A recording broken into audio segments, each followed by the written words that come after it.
1482년 로마 사람들은 그 이전 그 어느 곳에서도 보지 못했던 완벽한 비례와 균형이 잡힌 그리고 사실적이며 생동감 넘치는 벽화를 접하게 되는데요.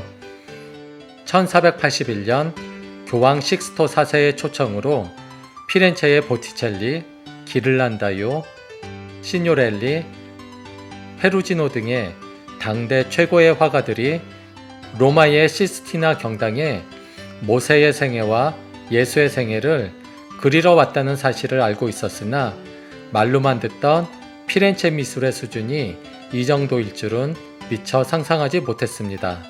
르네상스 미술이 피렌체에서 로마로 옮겨 꽃 피우는 순간입니다.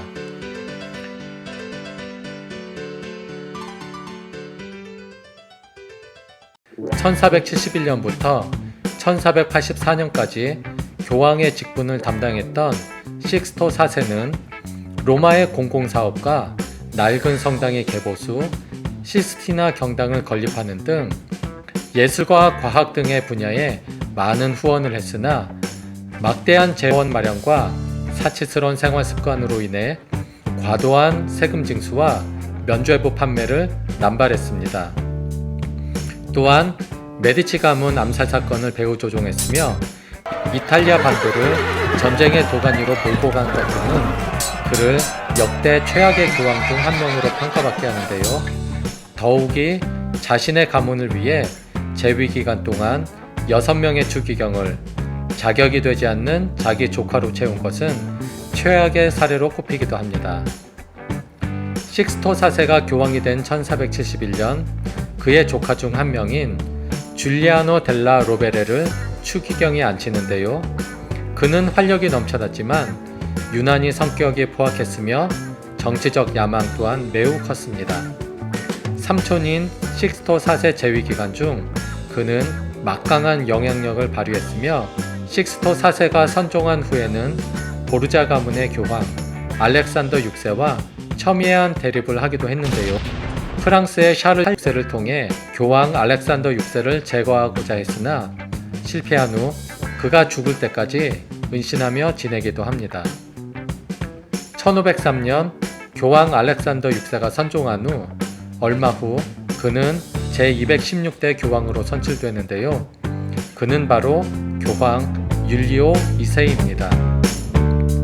그는 1503년부터 1513년까지 약 10여 년을 재위하는데요. 10여 년의 기간 동안 로마는 대내외적으로 전쟁이 끊이지 않던 혼란한 시기였습니다. 특히 그는 보르자 가문이 사유화했던 교황령을 직접 관할하고자 했으며 또한 이탈리아 반도의 통일이라는 꿈을 위해 달렸습니다. 그는 베네치아와 대립하기 위해 프랑스, 신성 로마 제국, 아라곤 왕국과 동맹을 하는가 하면 훗날 이탈리아 반도 내에서 프랑스의 영향력이 커지고 내정 간섭이 심해지자 프랑스의 샤를 12세를 몰아내기 위해 베네치아와 다시 동맹을 맺는 등 교황으로서의 삶은 숙적 제거, 전쟁, 동맹 배신 그 자체라 말할 수 있습니다. 때문에 그는 전사교황 또는 공포의 교황이라는 별명을 얻었습니다. 율리오라는 이름 또한 로마 공화정을 파괴했지만 작은 도시 국가에서 로마 제국이라는 큰 지평을 넓힐 수 있었던 강력한 1인 지도자상을 확립한 율리오 카이사르로부터 따온 것입니다. 그는 직접 투구를 쓰고 전장을 누비는 와중에도 그의 삼촌 식스토 4세와 마찬가지로 예술 분야에도 아낌없는 투자를 하는데요. 그는 1506년 건축가 브라만테를 통해 성 베드로 성당 신축 공사를 시작했고 1508년에는 미켈란젤로에게 시스티나 경당의 천장화를, 라파엘로에게는 교황이 거주, 집무하던 사도궁의 방들에 프레스코화를 의뢰합니다.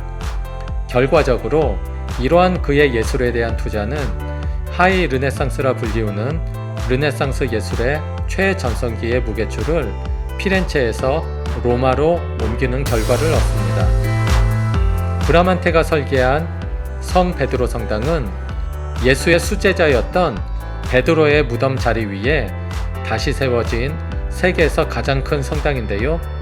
고대 로마 건축을 표방하며 거대한 돔과 비례, 균형이 완벽히 잡힌 르네상스 건축 양식을 대표하는 인류 최고의 건축물 중 하나입니다. 당대 최고의 조각가인 미켈란젤로가 약 4년여에 걸쳐 그린 시스티나 경당 천장화는 구약성서 창세기에 즉 천지창조, 아담과 이브,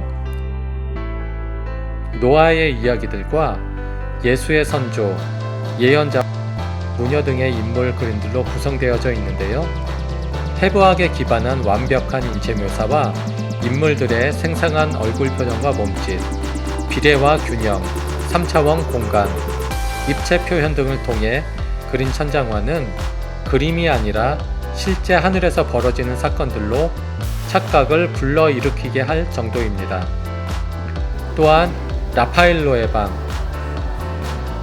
즉 콘스탄티누스의 방, 서명의 방, 엘리오도르의 방, 보르고의 화제의 방들에 그린 프레스코화들은 그를 당대 최고의 명성을 지닌 화가로 만들었으며 부드럽고 아름다운 인물 묘사, 자연스럽고 균형 잡힌 빛과 색채의 사용, 무엇보다 작품의 주제를 표현하는 방법과 작품의 구도 및 구성은 당시 그 누구도 따라올 수 없었던 독보적 능력이었습니다. 이상 르네상스 예술이 피렌체에서 로마로 옮겨와 만개하는 16세기 초반의 상황을 살펴보았는데요. 다음 영상에서는 브라만테의 성 베드로 성당, 미켈란젤로의 천장화, 라파엘로의 방에 그린 프레스코화들을 보다 자세히 다뤄보도록 하겠습니다. 영상 재미있게 보셨다면 구독과 좋아요, 알림 설정 부탁드립니다. 감사합니다.